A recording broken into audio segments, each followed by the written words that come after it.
லண்டனில் இருக்கக்கூடிய ராஜசீலன் திருமதி ராஜசீலன் அவர்கள் இந்த பொருளாதார உதவியை செய்திருந்தார்கள்.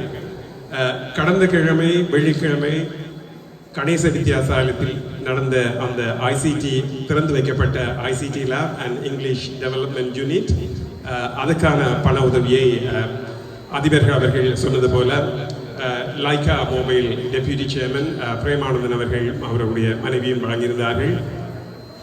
அது தவிர இந்த பாடசாலைகளுடைய தேவைகளை அறிந்து மாணவர்களுடைய தேவைகளை அறிந்து என்ன செய்யலாம் என்கின்ற திட்டத்தை போட்ட பொழுது 10ஆம் வகுப்பு O level A level இவர்களுக்கான இலவச வகுப்புகளை வழங்குவதற்கான ஏற்பாடுகளை நாங்கள் செய்து கொண்டிருந்தோம்.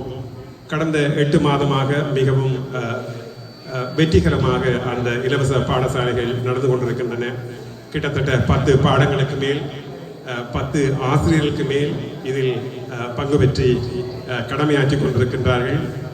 இதற்கு உறுதுணையாக இருப்பவர்கள் பலர், குறிப்பாக கணேச மகா வித்தியாலய அதிபர் வேந்தன் அவர்களை மறந்துவிட்டேன். வேந்தன் அவர்கள், அதே போல மத்திய கல்லூரியில் திரு வினோதன் அவர்கள், இவர்கள் இருவருடைய ஒத்துழைப்பும் வலயத்தில் அல்லது கல்வி திணைக்களத்தில் அனுமதி பெற்று இந்த இலவச வகுப்புகளை அவர்கள் நடத்துவதற்கு முன்வந்திருந்தார்கள். அதே போல வெற்றிகரமாக நடந்து கொண்டிருக்கின்ற அந்த பாடத்திட்டங்கள் அடுத்த ஆண்டு, இந்த ஆண்டு இல்லை என்று சொன்னாலும் அடுத்த ஆண்டு அதற்கான பயனை நாங்கள் பெறுவோம் என்கின்ற நம்பிக்கை எங்கள் எல்லோருக்கும் இருக்கின்றது. அதே நேரத்தில் ஆங்கிலத்தில் நாங்கள் புலமைத்துவம் பெற்றிருக்க வேண்டும். புங்குடுதீவை சேர்ந்த மாணவர்கள் மாணவிகள் ஆங்கிலம் பேசக்கூடியவர்கள், தமிழிலும் அவர்கள் பேச வேண்டும், அதே போல ஆங்கிலத்திலும் பேச வேண்டும். இரண்டையும் கலந்து கொலை செய்யக்கூடாது என்று நான் என்றைக்குமே சொல்லுவேன்.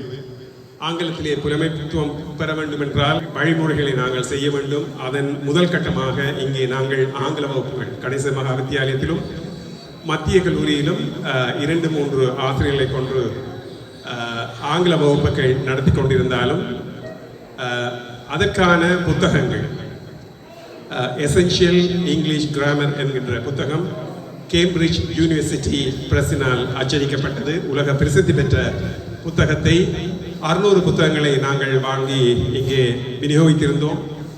இன்றைக்கு அது போதாது என்று சொல்லி இன்னொரு கிட்டத்தட்ட 70 புத்தகங்களை நாங்கள் ஓட செய்திருக்கின்றோம். மொத்தமாக 670. அதற்கான செலவு கிட்டத்தட்ட 6 லட்சம் சொச்சம். ஆகவே இந்த 24 லட்சம் ரூபாய்களை தந்தவர்கள் திருமதி ராஜசீலன், இங்கிலாந்திலே இருப்பவர்கள். வெளிநாட்டில் இருப்பவர்கள் என்னை போன்றவர்கள் அல்லது என்னை போன்ற பலர் எங்களால் முடிந்த அளவு அங்கே பணத்தை கேட்டு பெற்று இங்கே கொண்டு வந்து தரலாம். ஆனால் அதற்கான பெறுபேறுகளை தர வேண்டியது நீங்கள். ஆகவே அடுத்த ஆண்டு சாதாரண பொதுத்தராதரமாக இருந்தாலும் சரி, உயர்தரமாக இருந்தாலும் சரி, ஆங்கிலத்திலே நீங்கள் எடுப்பதாக இருந்தாலும் சரி, இது உங்களுடைய கைகளில் தான் இருக்கின்றது. இப்படி ஒரு உதவியை அல்லது இப்படி ஒரு திட்டத்தை செய்வதற்கு எங்களுக்கு சந்தர்ப்பம் வழங்கிய புங்குடுதீவு மத்திய கல்லூரிக்கும் அதன் அதிபர், இந்த பாடசாலை ஒரு நல்ல நிலையை அடைய வேண்டும், இந்த கட்டடங்கள் எல்லாம் சரிபார்க்கப்பட்டு சிறந்த மாணவர்கள் சிறந்த பெறுபேறுகளை பெற வேண்டும், அவர்கள் மனோநிலை இந்த பாடசாலை அழகாகவும் சுத்தமாகவும் இருக்கின்ற பொழுது அந்த மாணவர்களுடைய மனோநிலை நன்றாக இருக்கும். அதற்கான முயற்சிகளிலும் ஈடுபட்டு கொண்டிருக்கின்ற திரு வினோதன் அவர்களுக்கும் என்னுடைய நன்றிகளையும் பாராட்டுதல்களையும் தெரிவித்துக் கொள்கின்றேன். நான் யாருடைய பெயரையும் சொல்லாமல் விட்டிருந்தால் ஷாலினி, அவர் எப்பொழுதும் இந்த திட்டம் நிறைவேறுவதற்கு என்னுடன் இருந்து பணியாற்றியவர், திருமதி விஜயதாச, இவர்கள் எல்லோருக்கும் நன்றியை கொடுக்கின்றேன். நான் யாருடைய பெயரையாவது சொல்லாமல் இருந்தால் மன்னிக்கவும், அவர்களுடைய பெயரையும் நான் சொன்னதாக எடுத்துக்கொள்ளுங்கள். இந்த சந்தர்ப்பத்திற்கு நன்றி, வணக்கம்.